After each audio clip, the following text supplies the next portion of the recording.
Cambridge University is one of the most prestigious places of education in the world. This university is also one of the most stunning places in the UK. As a photographer, this is very appealing. So in this video, I'm going to try and recreate some historic paintings from over 200 years ago as photographs in 2022. This idea came from an old vintage Cambridge book, A History of the University of Cambridge, its colleges, halls and public buildings, published in 1915. There's some really cool paintings in this book. Could we recreate those landscapes as photos? It's definitely worth a try. The first challenge we faced was actually gaining access inside these Harry Potter type buildings. Jimmy here is going to help me with just that. He is a high tier human male, very clever. He graduated Cambridge 2 years ago with a bachelor's degree, so he has an alumni pass. He can pretty much go wherever he wants. But me on the other hand, I'm just a basic level man with no special Cambridge access.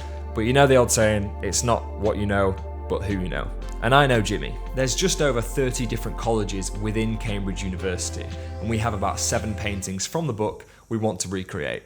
So let's get going. The first location on our list was Trinity College. The reference image or the painting that we're looking at that we want to try and recreate. This place isn't as built up. All of these buildings around me, I don't think they were there when the painter originally got the painting of Trinity College. So we're having to hunt for a building with 4 columns. That's our only reference because it looks like it was the only building here at the time. Good start to the project, right? Already having trouble finding the landscape needed for the first image. Either this building has changed a lot or it no longer exists at all. All the buildings in this college have 6 columns. The one in the painting only had 4. They just weren't matching up. Maybe the painter just didn't get it right and there's actually 6 columns on each building, but I don't think a painter would be very specific about what he's painting. I can see 2 with 4 on either side, which could be it. They're 4 columns, aren't they? And then there's a door and a window either side. It's a wide building. Oh yeah, so it's like this. And they're too small. This was when we realised that we were perhaps being way too specific. Let's just get things moving, take a nice landscape of this place anyway. It still looks great. Chens of Lois. The lens of choice for this shot, I'm going to use the 24-105. This shot right here is nothing like the painting, but we're here anyway, so let's take the photo. Clouds look terribly boring, but that's just English weather.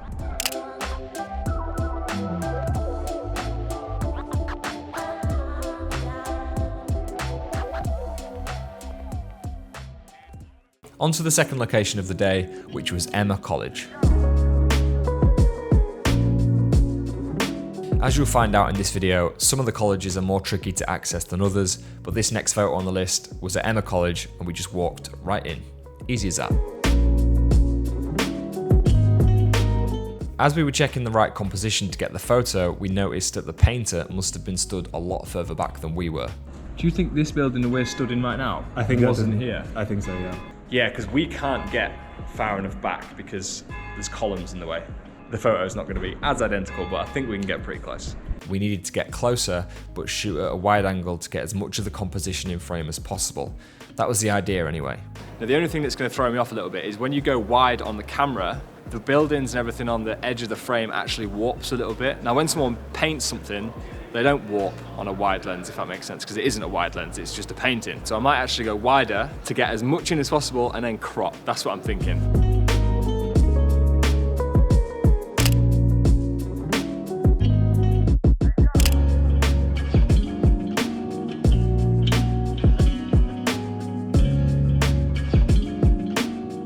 And because I want to get a half decent image, I am going to get a symmetrical shot of these buildings because it looks so cool. The painter took this landscape at a bit of an angle, that's why I'm like off to the left hand side a little bit, but I want to get a symmetrical shot. So let's take a few more shots just for the sake of it anyway.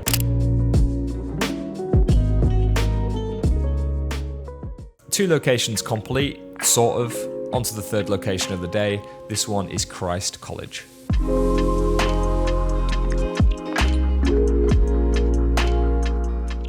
This painting was actually one of the most simple. It was just a regular street view, but it was just hard to make it look nice. It's all this stuff, isn't it?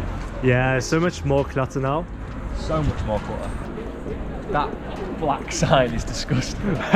It's just hard because that should be the focal point of the photo. You've got all the bikes, the railings, the black sign, the lamppost, and the taxis just distracting. Like the image is not as appealing as it should be. After a little bit of realisation that our photos were never going to look as good as paintings, we didn't stick around for long and I managed to get this shot.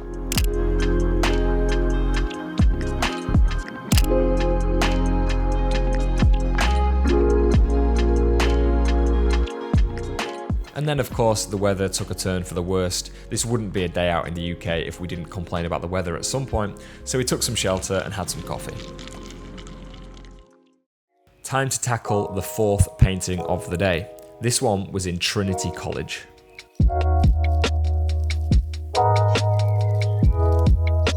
Trinity is notorious for being a little bit more exclusive than the others. They don't just let random students in without pass or confirmation, so Jimmy asked an old Cambridge friend to escort us inside.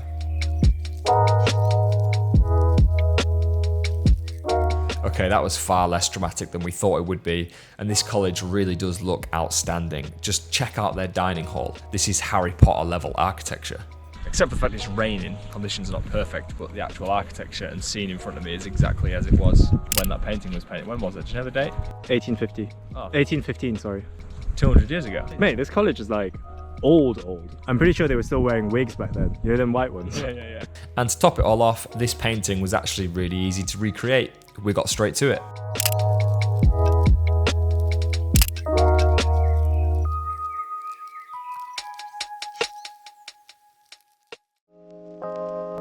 And whilst we were already in Trinity College, we decided to have a little nose around.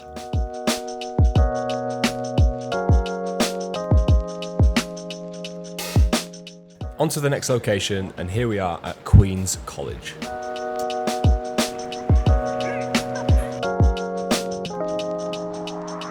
This spot was nice, other than the actual bridge itself being slightly different to the painting. I imagine it had been rebuilt over the years. This location was pretty easy to recreate. If I remember correctly, in the photo there's obviously some... What are they called? What's the word? Punt. Punters. The boat is called a punt. Oh, the boat is called a punt, and they are... Punting. Punting. Yeah. Bit of Cambridge culture for you right there.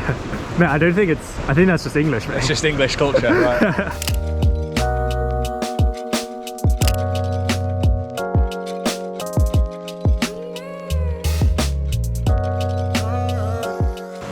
I took a couple there, some at 35, some at 50, and then I think I did push it to about 55mm. What focal length do people paint in? Is it different for every painter? But I imagine people paint what they see, so it should be about 50mm. Who knows? On to the next college, St. John's, which ended up being a little bit more tricky than we first expected.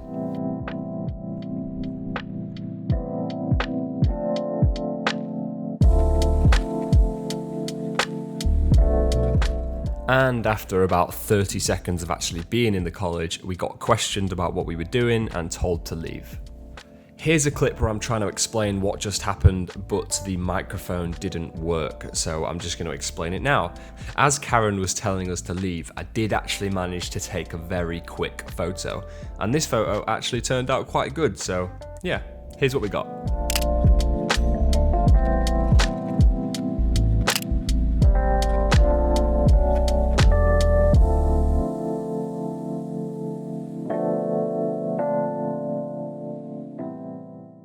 And swiftly moving on to our next location, this was the Public Library and Senate House.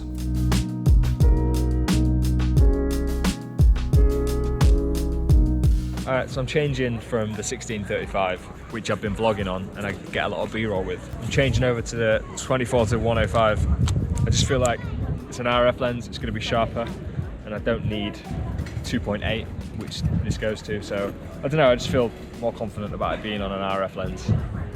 I mean, I'm probably going to over-edit it anyway to try and make it look like a painting, so it's not really, doesn't really matter too much, but I think we found the composition. The only difference here is this fence and this wall is kind of blocking the perfect composition, and it might get in the way of the photo, but it's as close as what we can get. There's something about this location that I actually really like. Maybe it was just the light on this hour of shooting or the architecture. I'm not too sure, but I really like this image.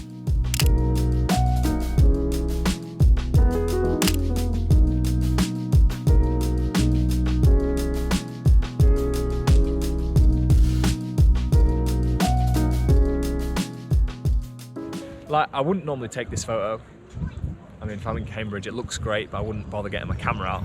But for the sake of this video, I think it's quite interesting that we're having to take photos of things that we wouldn't normally be taking photos of. So there's one for the books, literally. I thought you were going to say one for the boys. One for the boys. What boys want this? Like I just mentioned, it's cool to be out taking photos and observing things I wouldn't otherwise be interested in if it wasn't for this project. So yeah, it felt nice to be a tourist. This could be a nice reminder to photographers who might be stuck in a creative rut. Try finding a project or doing something you don't normally do. This was a reminder to myself that simply getting outside with a good friend is all you need to enjoy photography sometimes. Never mind if the photos are good or not. We're really ticking off these locations now. If you've got this far into this video, thank you so much. Please hit subscribe and we're on the road to 100,000 subscribers. Anyway, next spot, Peterhouse.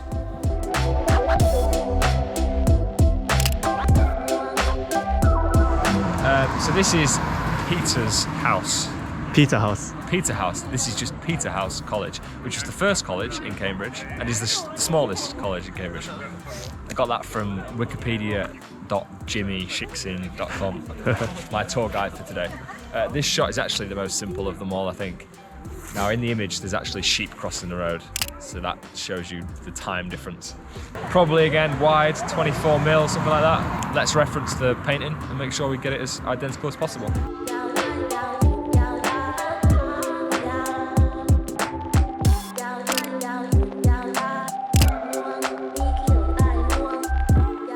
So this composition worked out fine, but I just hate the sky. It's literally making me depressed. So let's just add a little bit of spice. Okay, well that was a little bit silly, but let's just tone it down a little bit. What about this? Yeah, okay, that's a little bit better. To be honest, the sky was pretty dull and depressing in most of these photos all day, and I could have added sky replacement to all of them, but I wanted to keep it somewhat realistic. And the final college on our list was Clare's College, which turned out to be probably the most picturesque out of all of the locations.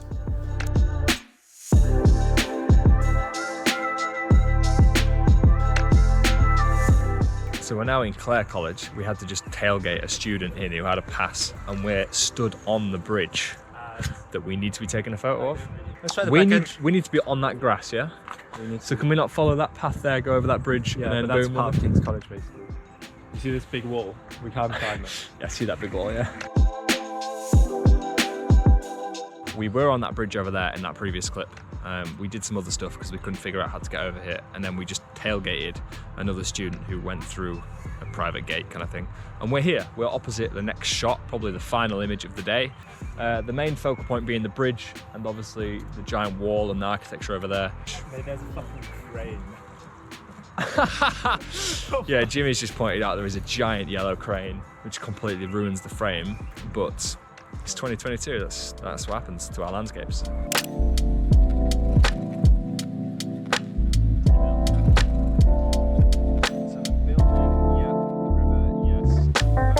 That's actually a nice image, except for the crane. The green looks okay. That's as close as we're getting, I think.